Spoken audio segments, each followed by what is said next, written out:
How does Nebraska in this offensive funk, particularly Dylan Raiola, threw 3 interceptions this last game. He had the one against Rutgers.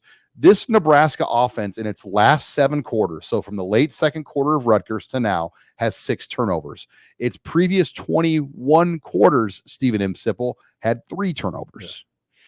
Yeah. He's hit kind of a part of the season, a rough patch. Well, and let's be square. The opponents are tougher now too. Yeah, the opponents are tougher.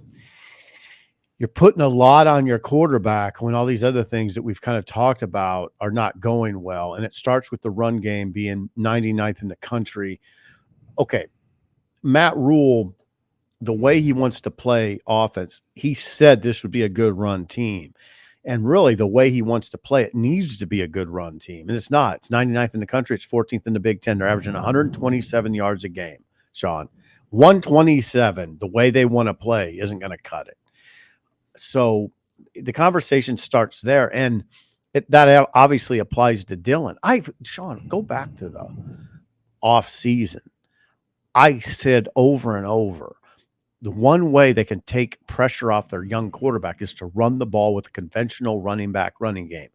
What do you see over and over on Saturdays? Struggle in that area. They never run it very well. My question to you is, can Nebraska be a good running team without a quarterback involved in the run game? Well, they thought they would be. In the history of this program, in the last 40, 50 years, you can't really recall too many times where they've been a good running team without a quarterback having a piece of that. I know. I mean, you could go back to the, Jerry Tagge in that era, but it's hard to do. They have all their good running has always had at least an element of the quarterback. Well, here's a question for you, Sean.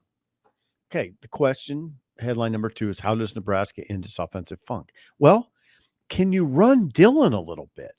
Can he be involved a little bit? Can you figure out Heinrich's involvement more without making it so obvious? Well, stop. We'll get to that in a second. Can't you just run Dylan a little bit? I don't think they want to do that, though. It's not what you want to do. It's about what you have to do. I mean, there's a lot of people that wondered if Dylan's been a little dinged up. Well, he has been. He hurt his ankle. And, has that affected his throwing? But you talk about runs of 10-plus yards in this offense this year. There's only 17 10-plus yard runs by the running backs. They had 1 against Indiana. 1. And I was going back and looking at some old data. So take a guess in 2014, how many 10-plus yard runs Amir Abdullah had? For the year? Yeah. 10 plus? Geez, a ton. I'd say 45. Yeah, I was going to say 50 some. That's a lot. Yeah. I mean, there's all the backs right now combined have just 17 through 7 games. Yeah, no. And then you had 8 Tommy Armstrong that year, give you 32. God. So the quarterback and the running back that season had 77 10-plus yard runs. They don't have an Amir Abdullah, obviously. And, taking in Divino Zigbo, Maurice Washington, 2 other pretty good backs in 2018, they had 47 10-plus yard runs. Okay. Adrian Martinez added 30 on that same team. So the lack of 10-plus yard runs, because Matt Rule said this today, he goes, we've had a lot of good 8-9 play scoring drives, which is great. He goes, that is so hard to do in football. He goes, we need more 4-play scoring drives. Right. Like Indiana had to make it 28-7. Remember? Like plays where like you totally draw up the right play, a guy misses a tackle, and boom, the guy's running. And we haven't seen that at all. Not nearly like enough. Everything. And is that a schematic thing, or is it a personnel thing, or is it both? Well, is it both? Yeah, we always do that either or, and usually it's both. Somewhere in the middle, or both, or both. No, Rule had a great quote after the game. He said, "You saw Indiana, and they're getting, they throw a swing pass and it turns into 20 yards. It looks easy." He said, "For everything for us is hard. It just feels everything's difficult." And that's, gosh, when you watch it, that's what it is. It just looks like, God, they're just scratching and clawing all the time. That's a bad sign. Well, like to be a good offense in this league, you have to have all conference caliber players. How many guys on this offense today are playing at an all conference caliber? Now you'll get pushback on this. You'll hear a lot of people. Okay, who's playing at an all conference caliber? They're not. But what people are going to say to you is, why aren't they? Because they're not being developed properly. They have talent. Now this is what you're hearing. That like Dowdell's a 4-star running back. He's not run like a 4-star running back. Why is that? He's a 4-star. Okay. 2 costly fumbles in the red zone. Right. I mean, they got a 4-star. Or Fedoni, hell, was he a 5-star? No, high 4. High 4. Fedoni's a high 4. Now he had 6 catches for 91 yards against Indiana. Career catch number, career yard number. Yeah, he's not.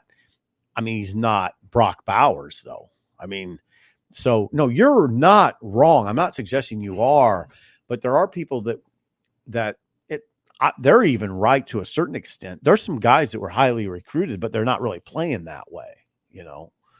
So when things are going wrong, it's seldom easy just to say, here's the problem. Well, and if the running There's game, a lot of problems. If the running game did get going, though, it would open up a lot of other things. I believe that. Oh, of course it would. It always does. I mean, if you were not 99th in the country and you were 10th in the country, Dylan would look a lot different, you know. Yeah, the play action would actually be effective. There'd be play action. Right now, you can't run play action. Hard to do. It's hard to sell. I mean, so the safeties are going to play back.